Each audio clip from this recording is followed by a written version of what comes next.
முன்னாள் பெரியோர்களே,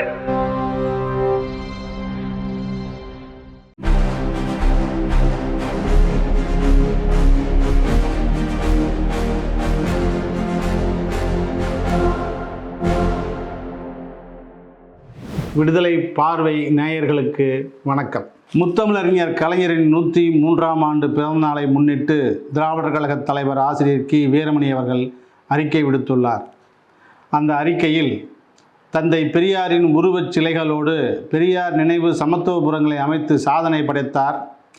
மறைந்தும் மறையாத நம் கலைஞரின் பிறந்தநாள் விழாவினை தாய்க்கழகம் 103 ஊர்களில் பெருமித பூரிப்போடு கொண்டாடுகிறது என்று பெருமிதத்துடன் அறிக்கையில் குறிப்பிட்டுள்ளார். முத்தமிழறிஞர் கலைஞர் பிறந்த நாளில் அவர் படத்துக்கு மலர் தூவி மரியாதை செய்தார் தமிழர் தலைவர் ஆசிரியர். அப்போது செய்தியாளர்கள் சந்தித்து பேசினார்.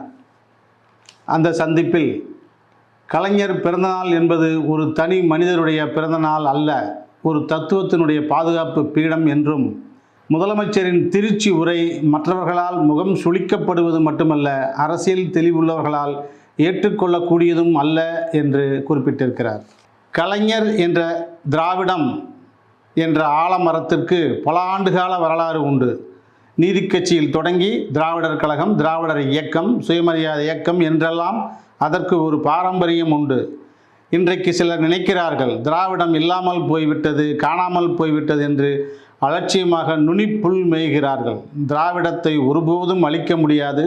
திராவிடம் என்றும் வாழும், அதை வரலாறு என்று சொல்லும் என்றும் குறிப்பிட்டுள்ளார். ஜூன் 3 திராவிடர் எழுச்சி நாள் என்னும் தலைப்பில் விடுதலை நாளேடு தலையங்கம் தீட்டியுள்ளது.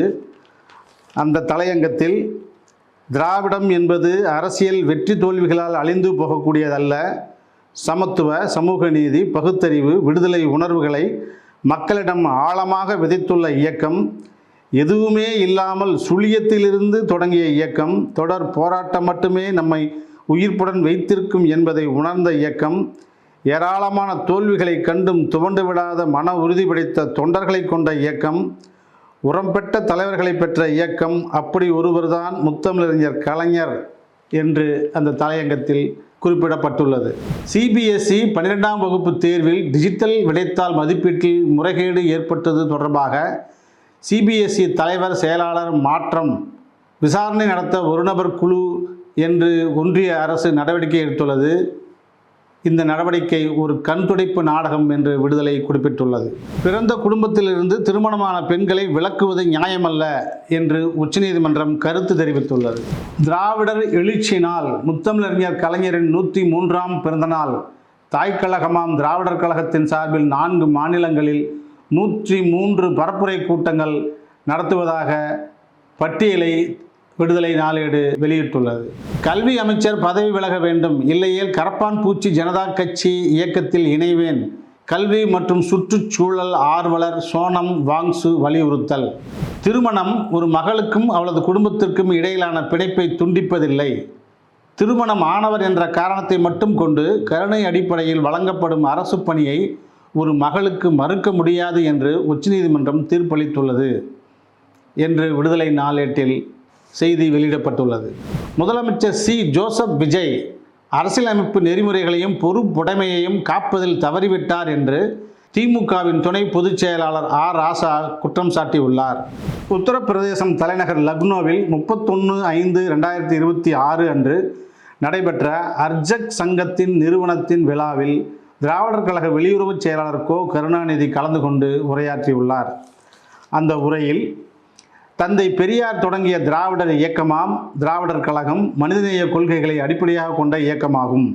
அதேபோல வட இந்தியாவில் மனிதநேயத்தை முன்னிறுத்தி செயல்பட்டு வரும் அர்ஜக் சங்கமும் ஒரு மனிதநேய இயக்கமே. எனவே தந்தை பெரியாரின் சிந்தனைகளும் ராம் ஸ்வரூப் வர்மாவின் சிந்தனைகளும் ஒன்றோடு ஒன்று பரிமாறப்பட்டு தேசிய ஒருமைப்பாடும் மனிதநேயம் வலுப்பெற வேண்டியது காலத்தின் கட்டாய தேவையாகும் என்று பேசியுள்ளார்.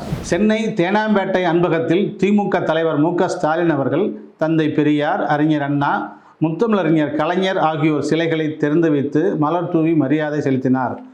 உடன் கனிமொழி கருணாநிதி எம்பி, சட்டமன்ற எதிர்க்கட்சி தலைவர் உதயநிதி ஸ்டாலின் மற்றும் திமுக முக்கிய பொறுப்பாளர்கள் உடனிருந்தனர். உயர்தர மருத்துவ படிப்புகளில் 50 விழுக்காடு இடஒதுக்கீடு பறிபோகும் ஆபத்து என்று தமிழ்நாடு அரசு சட்ட போராட்டம் நடத்த SDPI கட்சி வலியுறுத்தியுள்ளது. இதய அறுவை சிகிச்சை, நரம்பியல், சிறுநீரகம், குழந்தை மருத்துவ அறுவை சிகிச்சை போன்ற மிக முக்கியமான உயர்தர மருத்துவ படிப்புகளில் தமிழ்நாடு அரசு மருத்துவமனைகளில் பணிபுரியும் மருத்துவர்களுக்கென 50% உள் இடஒதுக்கீடு நடைமுறையில் உள்ளது. 6 ஆண்டுகளுக்கு முன்பு உச்சநீதிமன்றத்தில் நீண்ட சட்ட போராட்டம் நடத்தி பெற்ற இந்த உரிமை இன்று தமிழ்நாடு அரசின் மெத்தன போக்கால் பறிபோகும் ஆபத்தான நிலையில் இருப்பதாக மருத்துவர்கள் கவலை தெரிவித்துள்ளனர். நீட் தேர்வை கணினி மூலம் நடத்த உச்சநீதிமன்றம் மறுப்பு. மே 3ஆம் தேதியன்று நடைபெற்ற நீட் தேர்வை வினாத்தாள் கசிவு புகார்களுக்கு மத்தியில் தேசிய தேர்வு முகமை மே 12 அன்று ரத்து செய்தது. இதற்கான மறுதேர்வு ஜூன் 21 அன்று நடைபெறுகின்றது.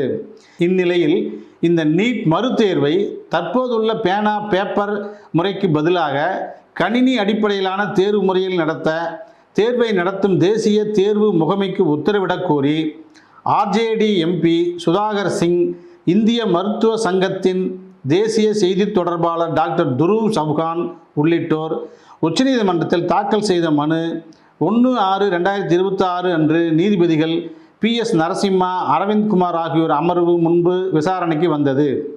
அந்த விசாரணையில் நீட் தேர்வை கணினி மூலம் நடத்த உச்சநீதிமன்றம் மறுப்பு தெரிவித்து கோடை விடுமுறைக்கு பிறகு விசாரணைக்கு மனு எடுத்துக்கொள்ளப்படும் என்று உத்தரவிட்டுள்ளது. தமிழ்நாட்டில் ஆகஸ்ட் 1ஆம் தேதி முதல் மக்கள் தொகை கணக்கெடுப்பு என்று செய்தி வெளியிடப்பட்டுள்ளது. மேலும் இதுபோன்ற ஏராளமான செய்திகள், தகவல்கள் விடுதலை நாளேட்டில் இடம்பெற்றுள்ளது.